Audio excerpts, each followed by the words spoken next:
Welcome to On the Edge with April Mahoney Brains. Here, this is the spot where the conversation is pointed, the guests are sharp, and the responses are never dull. Welcome home, Brains. There's only one requirement to hang out on the edge, is that you open your big brain and close your small mind. Did you bring your thinking caps? It's time to put them on, because the conversation starts now.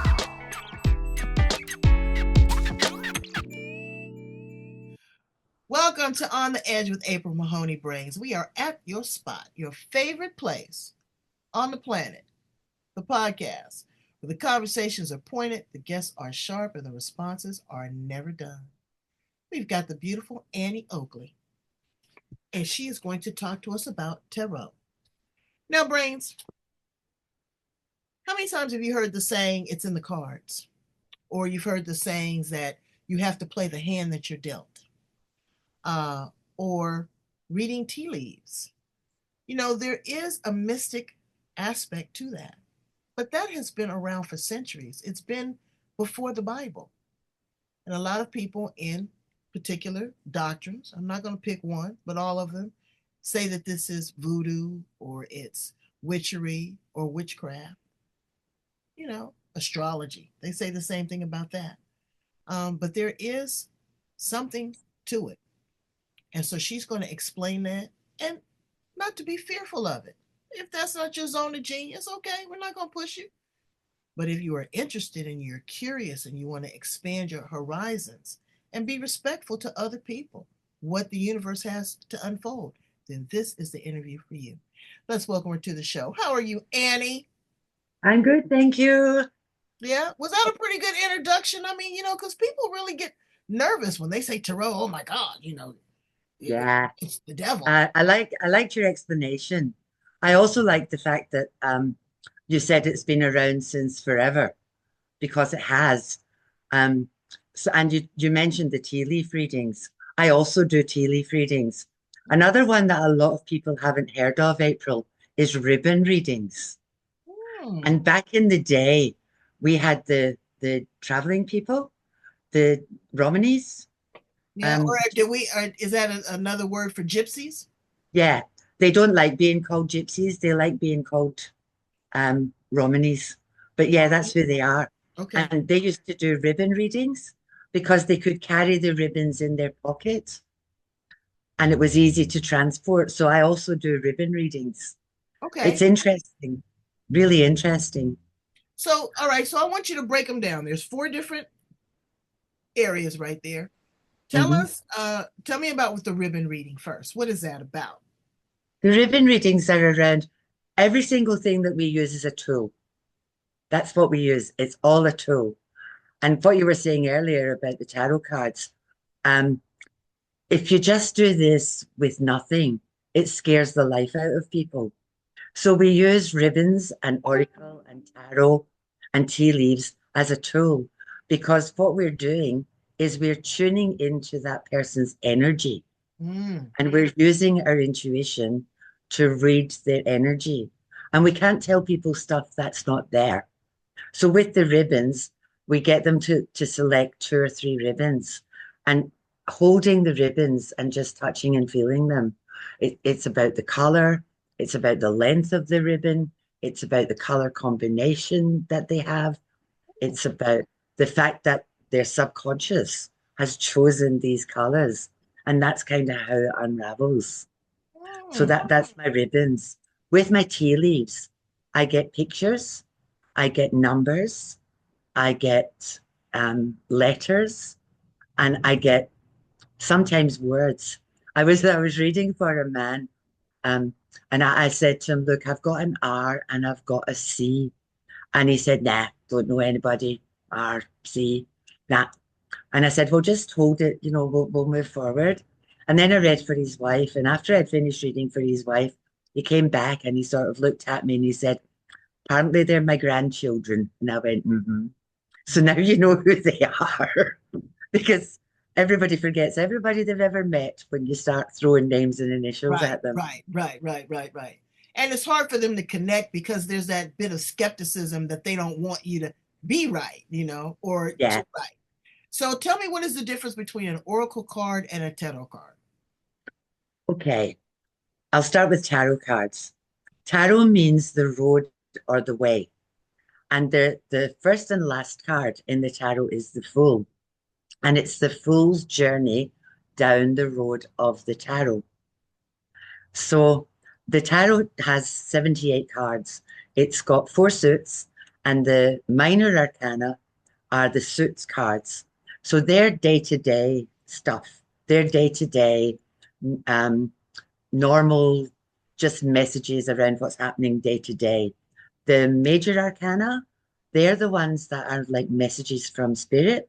So they're the ones that are kind of higher level, maybe the ones that can, once we've got the story from the minor arcana, the major arcana can give people direction or validate that they are on the right path. All we can do is confirm what they already know. And usually it's because they don't want to do it because of fear, because of being scared about upsetting people, because of being frightened of what would happen if they did such and such or this or that. So, what our cards do is say, yes, you're on the right path. Yes, you're going the right way. And they can give some guidance as to, so if you do this, this is a possible outcome. But there is always free will, April. So, it's in the cards, but what I always how I work it is I say, look, you could choose to do this or you could choose to do that, whichever you think would work best for you or for the situation. Does that make sense? It makes sense, absolutely. But a lot of times people are under the impression that you are a fortune teller, and you can't tell the future. The future, the future is by design by the divine. You can Yes. get indications, you can get warnings, you can get assumptions, downloads, all these wonderful things. But nobody can predict the future because it's uncertain. Yeah. All you have is the present. The Yeah. past is gone, and the future is not promised. So Yeah. tell me about oracle cards. Oracle cards tend to have words and pictures. They're much, much easier to read. So that's what an oracle card looks like. There's a million sets of oracle cards, Mm, but on the bottom of all of them, they have like phrases. So this one says, look inside yourself. mm. Happy ever after? Okay, They're really pretty. they Um, are. they can tell a story too. So a lot of people, they're great for drawing a couple of cards in the morning. What do I need to know? What do I need to let go of? What do I need to do? So people use them more as like just a guidance as to how the day is going to go or what they need to do for that day or how they're going to do that day. Um, I use a combination of both. When I'm doing my readings, I tell them my tarot cards, they tell me a story. Then I get my clients to pick the oracle cards and they show where they're at, possible outcomes, no, possible options, and then possible outcomes. So Mm, that's how I play with them. And it's incredible, April. It works like magic. You mm, know, like whatever I've said in my story with my cards, they're picking from over 400 cards because I get them to pick 10 cards. And it's like, this is where we're at. These are your options. This is the possible outcome. And mm. it always works. It's magic. It blows my mind. Well, and another thing that people are afraid of is the unknown. Oh my God, am I going to get cancer? Am I going to get hit by a bus? Am I going to lose in the stock market? All these type of things are predictables. They're not absolutes and not certain. And so again, you're giving guidance and you're giving um, suggestions and advice based upon what you see. Again, you still have free will, brains, and if you see something, I you have an option to change it, redirect it. A lot of people that have suffered post-traumatic stress disorder, or past life regressions, or epigenetic trauma, having their cards read, do you think that that helps them, that scares them? How do you think that that helps them navigate through their situation? Okay, my personal take on this Hmm. is that words, the letters that make up words is called spelling. Right. Every single thing in the universe is a vibration. Everything is energy. Words have energy. Words were used to cast spells. Now, if you're vibrating in a really low energy, where you're in fear, you're in grief, you're in trauma, that's what gets attracted to you. And you need to be really careful with your words because the minute you say, I don't think I can do this, the universal energy says, well, let's not bother because they don't think they can. If you say things like, I'll try, you're setting yourself up to fail. If you're in that very low level energy, what you need, one of the things I talk about, April, when I do my cards, is I want to give people hope. I want to give them honesty, openness, professionalism, and ethical practice. Mm. So that's how I roll. And I've had so many people, I've done a lot of work with an organization called Operation PTSD. And that's for the wives and partners of vets who have PTSD, because living with someone who's in that traumatic state is very, very difficult.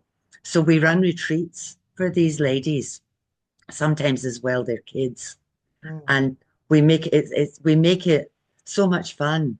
But by using the cards, we can give them strategies that maybe they've used before, or we can suggest strategies that the cards or the advice is coming through from the universe.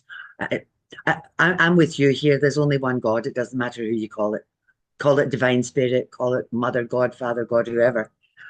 All of our information comes from that and our ancestors and the energy that it sends.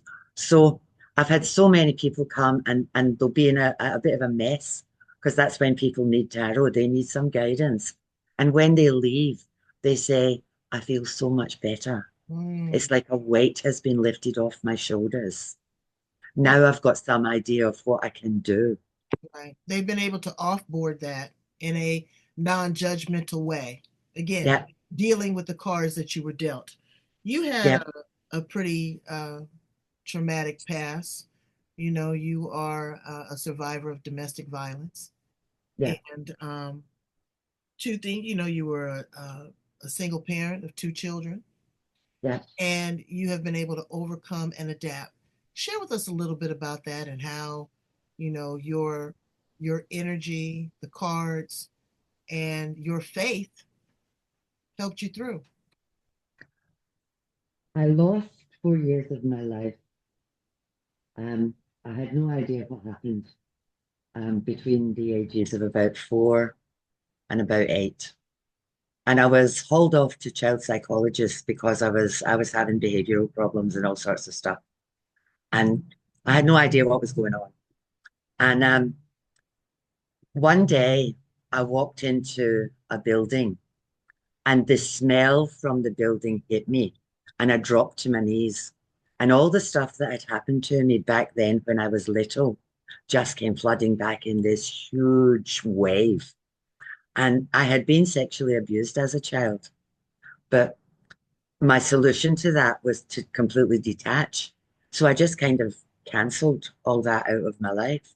But that incident affected my relationships moving forward because I was pretty vulnerable.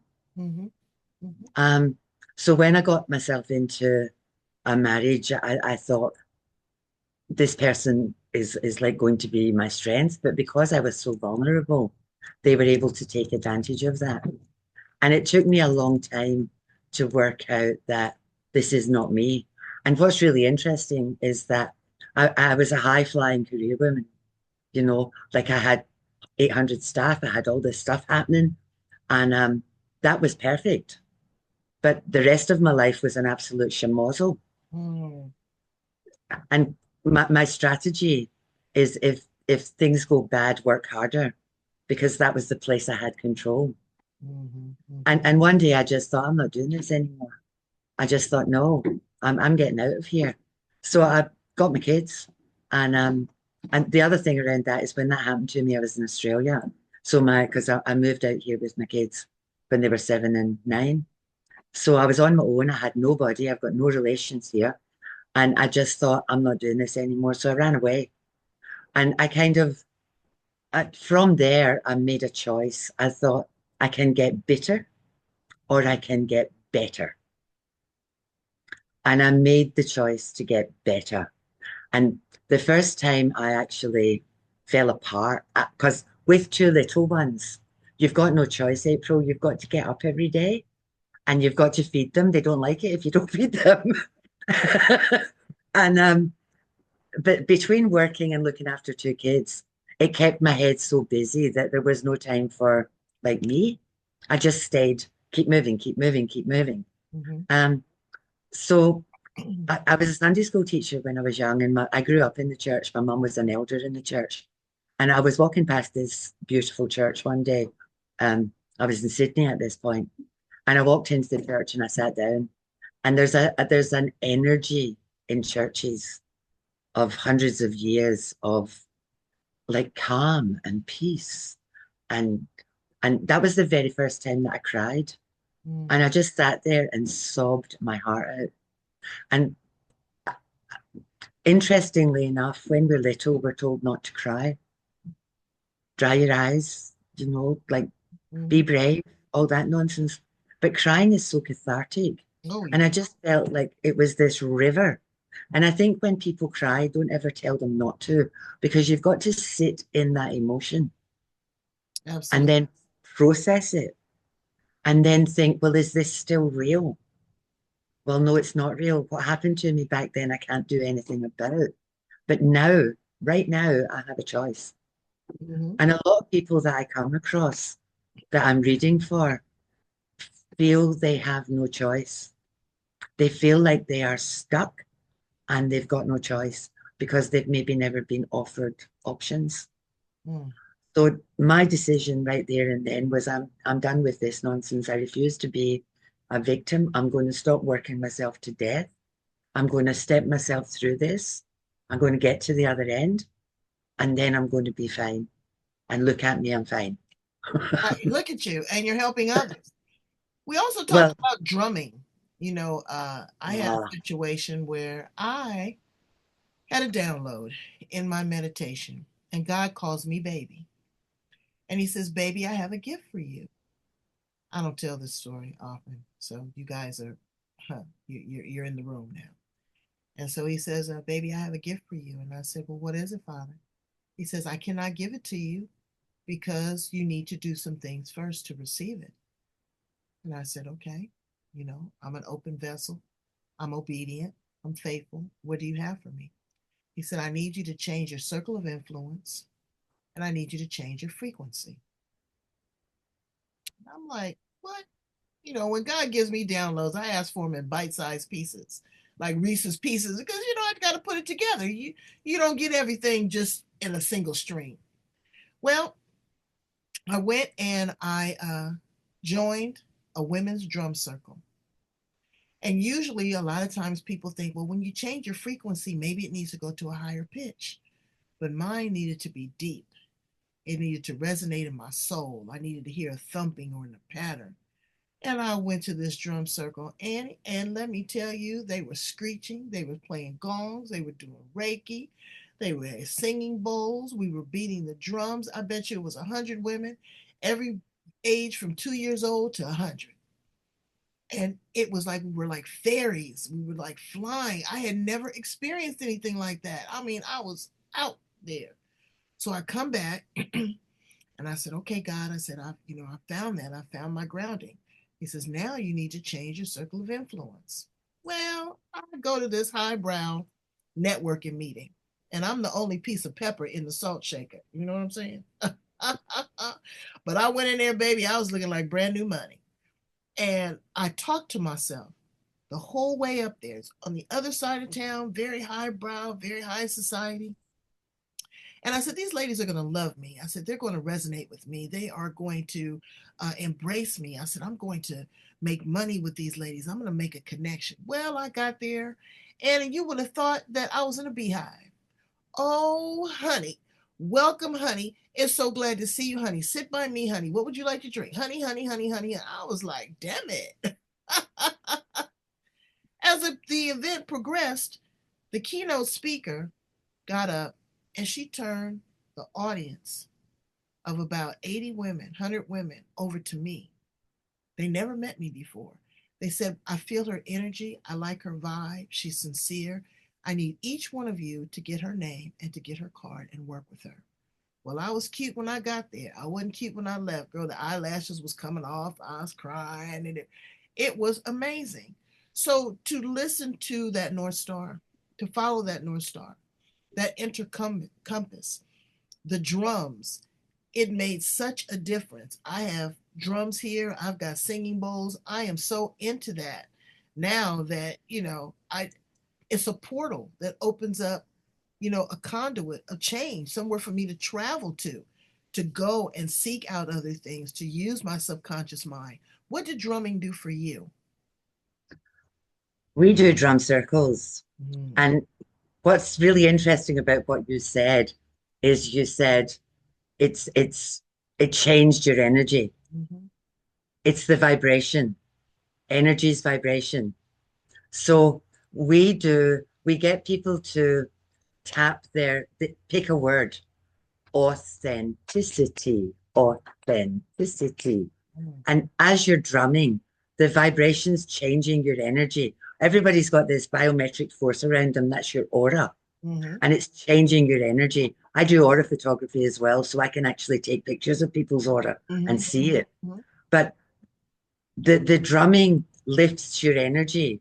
And it's the other thing around that is the more people that you have, the better the vibration changes. Music and vibration is so, so powerful. Music is the new medicine. It's the new healing thing. And that's what is so healing about the drumming.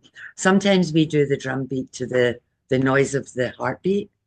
And Mm. if you've got 100 people doing that, it resonates. You can feel it all the way through your body. The same with the singing bowls. That resonates all the way through your body.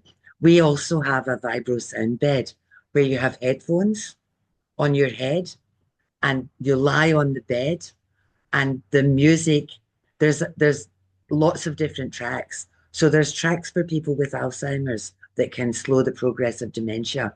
There's tracks for people in pain. There's tracks for calming. There's tracks for kids for ADHD. And Mm. you use this bed. I have a friend who does that. Mm. And she's all over this. And it's all about the solfeggio um, resonance and Mm. the hertz. So the different hertz go to different parts of your body. So when you were talking about that grounding for you, that's what the drum beat is. It's grounding. It's It it's was. earth energy. Yeah. So it's incredible. And they've stopped ringing church bells because church bells and the ringing of the bells clears the negative energy. Absolutely. The singing bowls, that resonates inside your body. Mm-hmm. You've done it. You can feel it going It through your opened when my body. mother was transitioning. uh, I would play the singing bowls, and I felt like the earth was cracking open. It was opening a portal for her to travel, and they were coming to get her. Yeah, It was unbelievable. It was yeah. unbelievable. And I know whenever I feel stuck, I don't do it every day, but whenever I feel stuck or I feel, that I need to change something or get clear, I will definitely play that. Now, here's some fun facts. You've been through all of this, but I'm going to tell your business. Girl, you didn't have four husbands. I'm a Well, you very know slow what? learner. I find that fantastic because, some people can't get a date. And you've had four people to marry you. What did you learn from each one of those experiences? One thing that turned you into the woman that you are today that allows you to love in a different kind of way and speak a different kind of love language. Okay. Husband number one, I was 18. Okay. I was, that was it. I learned that I could resilience, I think, because with him, I had my two children. Okay. And he was 22 and I was 18. And by the time I was 28, I was somebody else and he was still the same person. Um, and that was when that all fell apart. But he was a wonderful man, a glorious man. Just he lost his job and he got into drugs. And I couldn't deal with that, April. I couldn't cope with that. I had two little children. So yeah, I left. I had to leave him. And not only did I leave him, but like I left him and virtually I got so far away that he couldn't get to my kids. Mm. And he was a good man, but the drugs addled his brain. And I didn't want my children growing up in that environment. So that was that. Second, number two, husband number two. He was my boss's boss. Oh And boy. I, he ran a whole, He was at the top of the food chain, right? that was him. Yeah, that was. And he fell in love with me because I was feisty and because he now I couldn't get what I wanted from my boss, so I went to the next boss. Still didn't get what I wanted, so I went to the next one, who said I don't have the authority to do that. So I found out that this guy had the authority. So I got all dollied up and I marched into his office and I plonked myself down and I said to him, "This is what I need, and this is what I want, and you're the person that can make it happen." And he Wow. went, "Yes." He said, "How much do you need?" So I told him, and that was I actually told him that I needed three times more than I needed Mm. because I knew that there was no way he was going to give me it. So he said, "No way, no way." And I said, "Well, let's negotiate." So we had a chat, and I ended up getting more than what I wanted because I started it ridiculous, you know. Wow. That's what you have to do. So yeah, yeah. So he kept asking me out for dinner, and he kept asking me out for dinner, and I kept saying no. Like I don't want a man in my life, blah blah blah. Anyway, we went out for dinner, and he took me to a party, and he asked me if I'd ever been skiing, and I said no. So he said, "Go home, get dressed. Um, we'll go up to Glencoe and we'll go skiing." So I'm on this mountain, skiing down this mountain, and I thought, how long has this been going on? You know. So eventually we kind of got together and he said, "I'm moving to Australia. Do you want to come with me?" And I said yes. I didn't even think about it. I just said yes. And anyway, uh we had to get married. It took us 2 years to get here by the time we went through all the stuff. And as I was walking down the aisle, I thought, this is not going to last. I know this is not going to last, but I really, really, really want to go to Australia. I'm not a Oh, very that's nice funny. woman. Now you were in Scotland then, Yeah, correct? yeah, Okay. yeah. So we got married and off we popped. And I landed in WA. And honestly, April, I thought I'd died and gone to heaven. Mm, mm, It mm. was glorious. Australia's incredible. If you've never been, you Oh, I've have been been. here. Hmm. It's glorious. You know what I'm talking about. Yeah. Like I grew up in Glasgow and I went from Glasgow to WA and I thought, oh my goodness, look at this world, you Mm. know. Um, so sadly it didn't last. And I knew that. Everybody knew Well, that. I yeah, think, and you had predestined it. You had put that out in the universe. So, yeah, yeah. So then I met this other guy, and I think at that point I was scared and I was tired, and I had been doing it on my own for quite some time. mhm. And what I said earlier, when I met this guy, I thought he's Aussie, he knows what it's about here. Um, he'll look after me. And he took me from WA to Sydney, Mm, and he didn't look after me. That was a train wreck. It mm. was an absolute train wreck. Um, he, the reason he became abusive was that he had an accident. He got ran over by a bus and he lost his leg. And this guy we were in our 30s. This guy was a golfer. He was an AFL football player. Oh He God. swam. He was Hmm. 38 and he lost his leg and he had to get a prosthetic leg. And his coping mechanism was alcohol. So I went from one whose drug of choice was drugs and the other one whose drug of choice was the alcohol. Hmm. And it got very, very, very bitter and very, very angry. Yeah. And unfortunately, I was the one that was there to live with that, you Now know. you got with him after he was amputated or during? No, It happened. during it was Oh, fine when I met him. oh And wow. then so the beginning of the relationship was okay. But when he lost his leg, that was the end of it, you know. It was just dreadful. And the culmination of that was he tried to commit suicide probably two or three times and then was successful.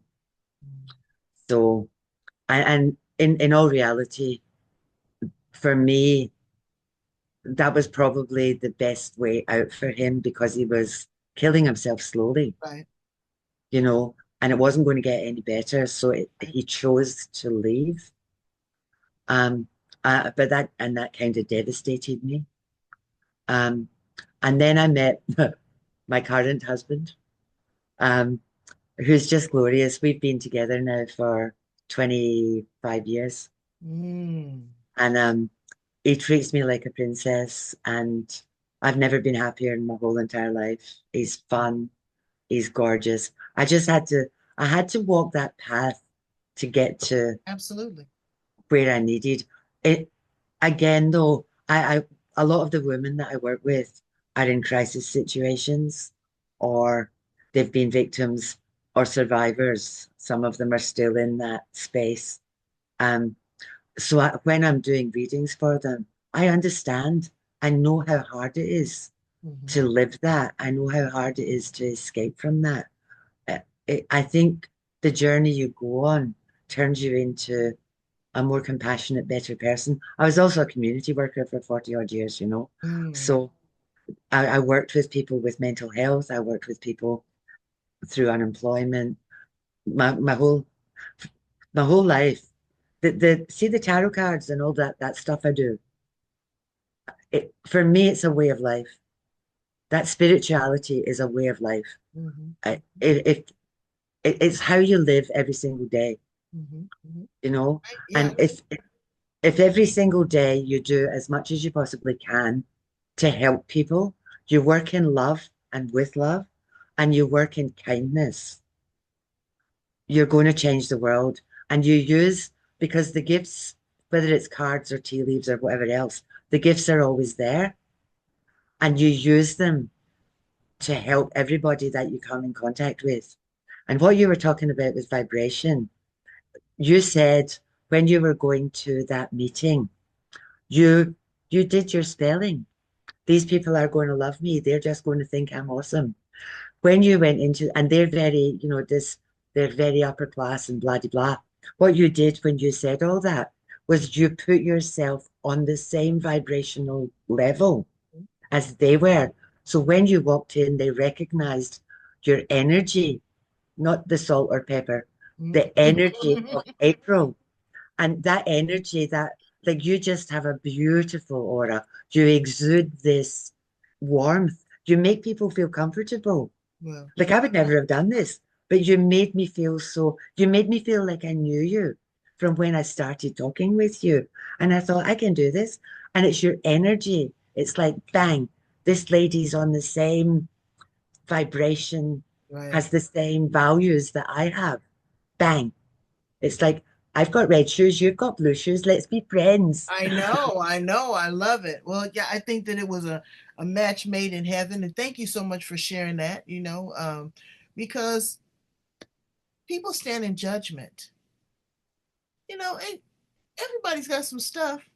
If you've lived this life 10 years, you got some stuff and challenges to overcome. And I really believe that working with Anne, um, listening to her guidance, questioning her.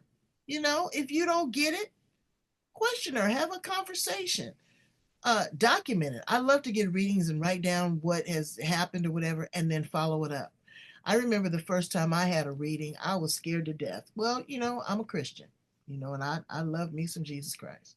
And I've always been taught that that is, voodoo, that it is, yeah, Satan and or all the, you don't do that. So I'm with these ladies at my job, and they're three Mexican girls, and they used to go across the border because we're here in San Diego and get readings all the time. They wanted me to go with them, wanted me to go with them, and I was like, no, I'm not going over there. Devil ain't gonna get me. So they brought the book.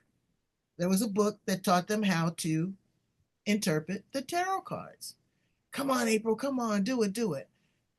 And they pulled four cards for me, and everything they said came true in less than 30 days. And I was like, wow. So I understood and recognized, but also respected the power. That's not something that you play with, Mm. because sometimes you are going to get uh, adversarial messages that are not going to be pleasant. And you're going to have to communicate that in a certain kind of way that is gentle, that is soft, but it's also realistic for the person. I see something that you might be concerned with. Instead of going right down that street, you might want to turn left. These are things that are facilitated through you. What do you do to make yourself a clear conduit for channeling this information? You're dealing with a lot of people, a lot of emotion, a lot of stuff. What do you do for Anne? Protection. Mm, I ask for protection. Um, I do a meditation every morning, every single morning. And when I'm in the shower, I shower myself in white light and I ask for protection. Um, I also I speak with I ask my guides, my angels, the ancients and the ancestors to stand by my right shoulder and send me the words that people need to hear. Because it's not me, it's coming from source. Um, I I'm 100% with someone when I'm with them, mm, but when they leave, their stuff goes with them. I wear my bracelets, obsidian. Um, I, I use my bracelets and my jewelry to catch the energy, and I don't notice them while I'm working. But mm, the minute I get home, they're heavy, and I have to take it all off, and then I have to clear it and clean it. mm-hmm, So, and the other thing I do is that I'm dreadfully honest. There's no way I would ever bullshit anybody. If I can't see or feel what I'm doing, I'll say to them, this isn't working. You're blocking me, or you don't want to hear what I have to say, but it's just not working, you mm, know. Um, some people need to be told kind of directly because it's not all about me, it's about them. So some of it's about that communication style as to you're carrying all this stuff. What's interesting is I have a card, one of my Oracle cards, that says lighten your load. mm, And a lot of the people that are in that heavy, dark energy, they pick that card. And you can't deal with everything. People get analysis paralysis and their head starts spinning. mm, And one of the things I'll say to people is, look, that's something you cannot deal with. You've got no control over that. mm, Leave it with me and I'll hold it for you mm, and go and work with all the stuff that you can work with. And if you need this, you can come back and see me and you can take your rubbish away with you. mm, But I'll hold it here. I'll just leave it with me. Off you pop and sort out what you can. mm, And that takes some of that burden. What have you got control of? Well, I can do this and I can do this and I can do this. Okay. So all that stuff that you've got no control of, just leave it with me, you know? That's powerful. That is powerful. Well, can you do a favor for me? Can you pull a card for uh I want to I just want to maybe, this is kind of ambiguous, but for the American people. Um I don't know if you can do that because that's a whole lot of energy. But can you pick something for our, I don't know, our peace of mind, our destiny, our future, humanity, love, something that's just going to give us some sort of inclination of where we're headed. What are we preparing ourselves for? I've pulled a couple of cards, April. Okay. The first card I've pulled, very black, very dark. This, for me, this card represents mental health. Mm. Now, where your beautiful country is sitting at the moment is there's a lot of fear and there's a lot of unrest and there's a great deal of uncertainty. Now, people buying into that fear feed it. Yep. So, what my cards are saying here is that's all the buzzing of bees and the noise in people's heads. And it's Mm. like, what's going to happen next? Where are we going? Is this a good thing? Is this a bad thing? Because your country's kind of all over the place at the moment. Most of the countries in the world are. I'm not picking on America, but most of the countries in the world are. The next card I've got is do nothing because that conversation that we've just had, there is nothing you can do. So there's no point in buying into the fear because the more people that can stay in a vibration of love, this is a lover's card, Mm. and not buy into the nonsense that media, some of the media channels are putting out. And All of them. Right. yeah, they're doing it here as well. They want people to be fearful. So what we need to do is we need to raise our energy and stay in that high level energy because the more people that buy into, I don't know how you feel about this, but my take on it is don't buy into the bullshit. You know what? That's what I said too. I tell my friends, is it impacting you right now? Because 15 minutes from now is not promised to you. Yeah, And you can't get back what you did yesterday. yeah. And they want the disruptors and they want you Hmm. distracted. And if you are distracted and disrupted, you cannot focus. That's like, making a salad and cutting a tomato. If you don't watch where that knife is going, baby, you're going to cut off your finger. So Yeah. you need to be focused. Don't overthink it. Mm. There's only so much that you can do. And as my mother always said, baby, what you do in the dark was going to come to the light. It's going to come to the light. You cannot get darkness. I mean, you can get darkness from light, but you can't get light from darkness. And so just stay in that same trajectory of love. Thank you Yep. so much, Anne, for being on the show with me. Please tell my brains how to get in contact with you, how to work with you. I'm sure that they can work with you online. And are you going to make your own Oracle card deck? I know a few people that have done it. It's a lot of work. I'm in the middle of making my own Oracle card deck. Oh, I've got two wow. on the go at the moment.